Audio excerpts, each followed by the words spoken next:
নতুন পদ্ধতিতে আজকে রান্না করলাম নতুন ধরনের ফুলকপি। দেখতেই পাচ্ছেন আজকে কিন্তু হলুদ ফুলকপি রান্না করব।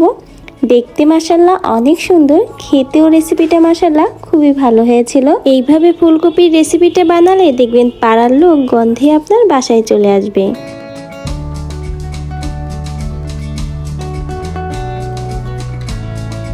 সচরাচর আমরা কিন্তু সাদা যে ফুলকপিটা বাজারে পাওয়া যায় সেটাই বিভিন্নভাবে ভাজি, ভর্তা, মাছের সাথে ঝোল করে খেয়ে থাকি, কিন্তু হলুদ ফুলকপিটা কিন্তু কমই পাওয়া যায়।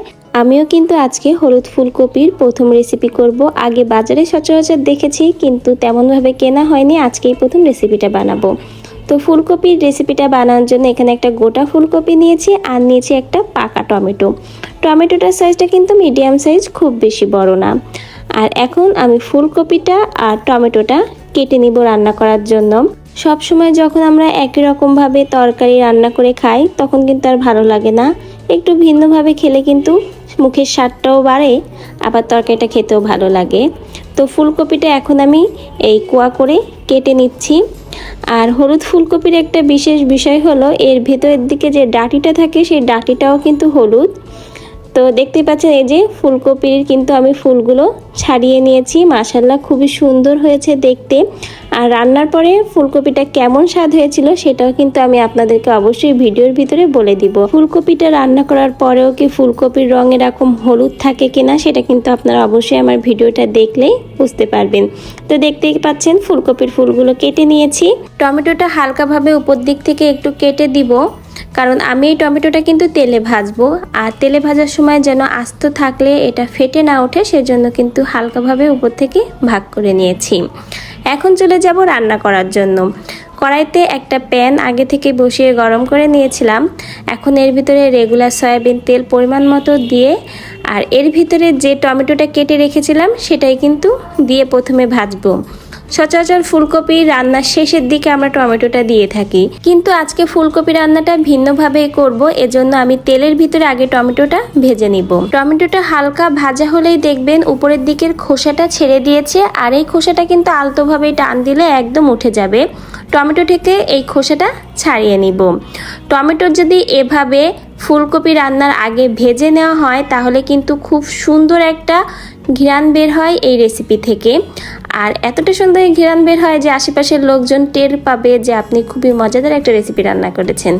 এখন খুব সহজে আমি যে টমেটোটা ভেজেছি এটাই কিন্তু ভালো করে ভেঙে দিচ্ছি আর নাড়িয়ে চাড়িয়ে এখন তেলের সাথে ভেজে নিব।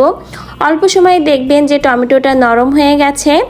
তো এটা কিন্তু অবশ্যই এভাবে ভেজে নেবেন, তাহলে দেখবেন টমেটো থেকে খুব সুন্দর একটা অ্যারোমা বের হয়েছে। আর ভাজার সময় কিন্তু চারিদিকে একটু তেলটা ছিটতে পারে, কারণ টমেটোর ভিতরে তো পানি থাকে সেই জন্য। তাই টমেটোটা ভাজার সময় লবণ দিয়েছি, আর লবণ দেওয়ার জন্য কিন্তু টমেটো অল্প সময়ে একদম নরম হয়ে যাবে। টমেটোটা নরম হয়ে যাওয়ার পরে এর ভিতরে পেঁয়াজ কুচি, রসুন কুচি এবং কিছুটা কাঁচা ঝাল দিয়েছি। এখানে আমি শুকনো ঝালও দিব, সেজন্য অল্প পরিমাণ কাঁচা ঝাল দিয়েছি। একটার মতো পেঁয়াজ, 4-5 কোয়ার মতো রসুন দিয়েছি। ভালো করে এখন এটা টমেটো ও তেলের সাথে ভেজে নিব। খুব ভালো করে ভেজে নিলে হবে কি মশলা থেকে আর কোনো রূপ গন্ধ আসবে না। আর ভাজার ভিতরে আমি শুকনা মরিচের গুঁড়া দিয়েছি 1 চা চামচের কিছুটা কম, আর দিব ধনিয়া গুঁড়া। এখানে আজকের রান্নায় আমি জিরা গুঁড়াটা দিচ্ছি না, আপনারা চাইলে কিন্তু জিরা গুঁড়াটাও দিতে পারেন। মশলাগুলো আরও কিছুটা সময় ভেজে নিব। আমার যে সকল প্রিয় প্রিয় বন্ধুরা এতটা সময় ধরে ভিডিওটা দেখতে দেখতে এতটা দূর পর্যন্ত চলে এসেছেন তারা অবশ্যই একটা লাইক দিয়ে দিবেন। তো কিছুটা সময় মশলাটা ভেজে নিয়ে অল্প একটু কষানোর পানি দিচ্ছি, যেন খুব ভালো করে মশলাটা আর টমেটোটা কষানো হয়ে যায়। কষানোর ভিতরে এখন আমি হলুদ গুঁড়া অ্যাড করব। তো যেহেতু ফুলকপির রঙটা এখানে হলুদ সেজন্য আমি এখানে খুব বেশি হলুদ দিব না, অল্প পরিমাণ হলুদ দিয়েছি যেন ফুলকপির কালারটা ভালো করে বোঝা যায়। তাহলে কিন্তু বোঝা যাবে যে রান্নার পরে ফুলকপিটা আসলেই হলুদ থাকে না রঙটা চেঞ্জ হয়ে যায়। আর আজকের ফুলকপির রেসিপিটা করব কিন্তু আমি ট্যাংরা মাছ দিয়ে, আর সেজন্য ট্যাংরা মাছগুলো কিন্তু খুব ভালো করে ধুয়ে নিয়েছি। আর ভিডিওতে ওখানে আমি দেখাচ্ছিলাম যে দেখুন ফুলকপির ডাঁটাগুলোও কিন্তু হলুদ হয়েছে, ভিতরের যে ডাঁটাটা থাকে। তো এখন এই মাছটা দিয়ে মশলার সাথে খুব ভালো করে কষিয়ে নিব। কিছুটা সময় কষিয়ে নিলে দেখবেন মশলা থেকে কিন্তু একেবারেই তেলটা ছেড়ে দিয়েছে, আর খুব ভালো করে কিন্তু তখন কষিয়ে নিতে হবে, একেবারে ভাজা ভাজা করে নিতে হবে। যেন মাছ থেকে কোনোরূপ গন্ধ আসে না। ভালো করে কষিয়ে নিলে তরকারির স্বাদটাও কিন্তু খুবই ভালো আসে। একেবারে যখন তেল ফুটে উঠেছে তখনই আমি ঝোলের পানি অ্যাড করে নিয়েছি। ঝোলের পানি এখানে পরিমাণটা বুঝে অ্যাড করেছি। আর ফুলকপি তো নরম, অল্প সময়ে রান্না হয়ে যায়। আর ফুলকপিতে বেশি পানি দিলে হয় কি, ফুলকপিটা অতিরিক্ত গলে গেলে তখন কিন্তু আর ফুলকপি খেতে ভালো লাগে না। পানিটা ফুটে উঠলেই কিন্তু ফুলকপিটা দিব। আর দেখতেই পাচ্ছেন তরকারিটা একটু সাদা সাদা হয়েছে, কারণ হলুদটা আমি কিন্তু কম দিয়েছি রান্নার পরে ফুলকপির কালারটা কেমন আসে সেটা দেখার জন্যই। ফুটন্ত ঝোলের পানির ভিতরেই ফুলকপিটা দিয়েছি যেন অল্প সময়ে ফুলকপিটা ভালো করে সেদ্ধ হয়ে যায়। এখন একটু নাড়িয়ে চাড়িয়ে নিয়ে ঢাকনা দিয়ে ফুলকপিটা রান্না করে নিব। ফুলকপি আমার কাছে খুব বেশি সেদ্ধ করলে ভালো লাগে না, কারণ একেবারে যদি ফুলকপিটা নরম করে সেদ্ধ করে রান্না করেন তাহলে ঘেটা ঘেটা হয়ে যায়, সেক্ষেত্রে আর কিন্তু খেতে ভালো লাগে না। হালকা একটু শক্ত থাকলে কিন্তু আমার ফুলকপির তরকারিটা খেতে বেশি ভালো লাগে।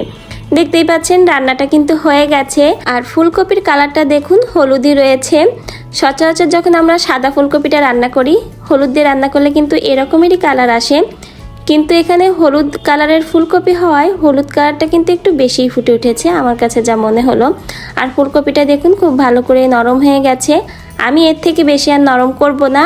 আপনারা যারা আরও বেশি ফুলকপি নরম করে খেতে পছন্দ করেন তারা আরও কিছুটা সময় রান্না করে নিতে পারেন। টক মিষ্টি স্বাদের ফুলকপির রেসিপিটা আজকে আমার হয়ে গেছে। দারুণ একটা স্বাদ হয় ফুলকপিটা এইভাবে রান্না করলে। আশা করছি আপনারাও রান্না করে দেখবেন, খুবই ভালো লাগে। তো অবশ্যই অনুরোধ করব আমার চ্যানেলটিকে এখনও যারা সাবস্ক্রাইব করেননি প্লিজ সাবস্ক্রাইব করে আমার পাশে থাকবেন।